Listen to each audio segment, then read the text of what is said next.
রামনগরে বিছানা থেকে তুলে নিয়ে গিয়ে ধর্ষণ। পূর্ব মেদিনীপুর জেলার রামনগরের বালিশাই বড় রামকুয়াতে ভোর রাতে এক নাবালিকাকে ধর্ষণের ঘটনা ঘটল। আশঙ্কাজনক অবস্থায় প্রথমে বালিশাই বড় রামকুয়া হাসপাতালে ও পরে নাবালিকার অবস্থার অবনতি হলে তাকে কাথি মহকুমা হাসপাতালে পাঠানো হয়েছে। জানা গেছে 5 বছরের ওই নাবালিকা তার দাদুর কাছে ঘুমিয়েছিল। দুষ্কৃতীরা ঘুমন্ত অবস্থায় তার মুখে চাদর চাপা দিয়ে বাড়ি থেকে 10 মিটার দূরত্বে পুকুরের আড়ার পাশে নিয়ে গিয়ে ধর্ষণ করে বলে অভিযোগ।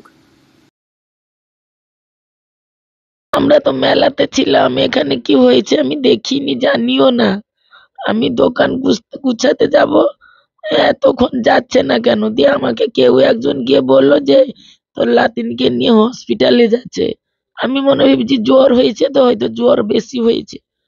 এসব যে ঘটনা ঘটেছে আমি কিছুই জানি না, বাড়িতে এসে শুনলাম এই ঘটনা হয়েছে। কিছুই, বাচ্চা ঘরে নেই, কি দেখবো আমি? আপনি যখন এসেছেন বাচ্চাকে নিয়ে চলে গেছে। আমি তো শুনেছি যে বাচ্চার জ্বর উঠেছে, সেইখানে এইটাই শুনেছি, আমাকে আর কেউ জানায়নি।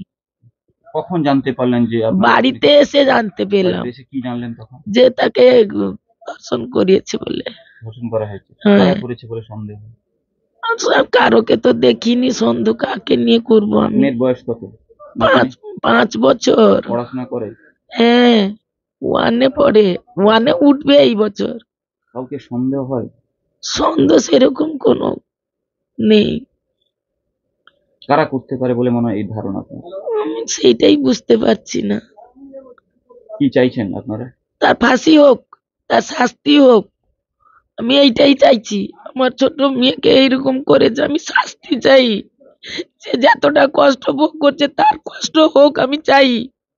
বাচ্চা মেয়েকে এইভাবে করছে, আর কি বলবো, তার যেমন সাজা হয় আমরা এটাই। কি শাস্তি চাইছেন আপনারা? কাউকে কি সন্দেহের তালিকায় রাখেন কে করতে পারে বলে মনে হয়? আমি তো এখানে ছিলাম না। আপনি শুনে এসেছেন?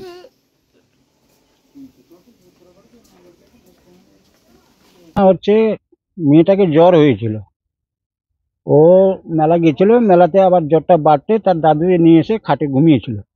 খাটে ঘুমাবার পর তখন রাত 1:20 আমি সেখানে ছিলাম, সেই খাটে বসেছিলাম, টিভি দেখেছিলাম। তারপর আমি বেরিয়ে যাই। আমার জামাই বললো যে বাবা ঘুম আসছে, তুমি চলে যাবে, ঘুমিয়ে যাবে, আমি এখানে আছি। আমি চলে গেছি, ঘুমিয়ে গেছি, লাইট অফ করে দিয়েছি। তারপরে 3টা দিকে মেয়েটা আমাদের কাছে গিয়ে পৌঁছায়। আমি বলি, কি তুই এখানে এলি কেন?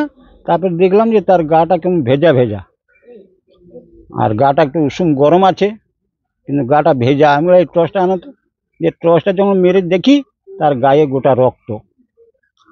তখন আমার স্ত্রীকে আমি বললাম যে তুমি একটা ছিঁড়া কাপড় নিয়ে তার গাটা পুঁছে দাও। আর মাথায় যখন দেখি বাঁশের চেক তার মাথায় জুড়ে আছে, ধুলা টুলা লেগে। হ্যাঁ, গোটা শরীরটা ধুলা।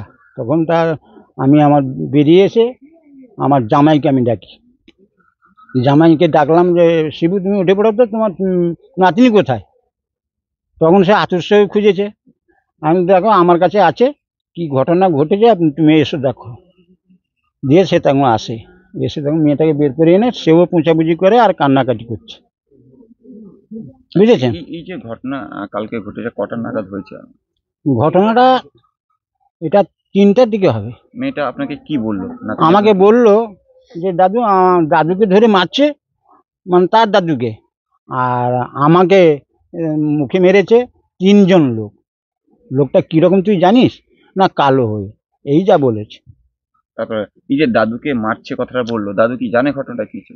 না, দাদু তো শিবু কটোয়াল, সে তো ঘুমিয়েছে। আপনিও তার সম্পর্কে কে হন? আমি তার শ্বশুর। আচ্ছা, আপনার মেয়ের? আমার মেয়ের মেয়ে, তার মেয়ে। আচ্ছা, এই ঘটনা ঘটে। এবারে সেখানে গিয়ে আপনারা যখন গেলেন, মেয়েটা বললো যে আমাকে এই দিকে নিয়ে গেছিল। দেখি চল দেখি, দেখুন গিয়ে দেখি তাকে যে চাদরটা ঘুরিয়ে দেওয়া হলো, চাদরটা পড়ে আছে। আর সেদিকে একটু কোণের দিকে গিয়ে দেখি সেটা একটা বাঁশ বাড়ি আছে, সেইখানে একটা পাইপ ঢুকানো হয়েছে। সেই পাইপের কাছে টার্নিং মোড, মানে এরকম মোড আছে, সেখানে কোণের কাছে একটা টর্চ পড়েছে, আর একটা জুতোটা আমার জামাই এদিকে ছেটে দিয়েছে। সেখানে জুতোটা পড়ে আছে। তারপরে আমি আবার যখন গিয়ে দেখি যে একটা টর্চ পড়েছে এরকম একটা। আপনার কি মনে হয় মেয়েটার প্রতি কি করা হয়েছে বলে মনে হয়? এখন আমি কি করে বুঝবো, ব্লাডটা যাও বেরোচ্ছে, এখন কি করে জানবো বললাম, আমি তো চোখে মেয়েটা একটা এইটুকু বলেছে যে তিনজন হ্যাঁ, তুলে নিয়ে গেছে। 3 জন তুলে নিয়ে গেছে। তারপরে এই এরপর আর ঘটনা, কিছু বলতে পারে না। আর কিছু এখন বলতে পারে না। কোথায় রয়েছে? মেয়ে অজ্ঞান অবস্থায় হয়ে যায়, তখন তাকে হসপিটাল পাঠিয়ে দিয়েছে।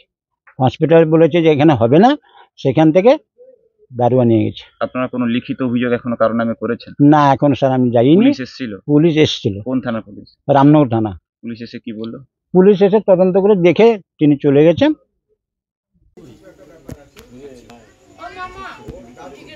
ব্যুরো রিপোর্ট, এখন সংবাদ।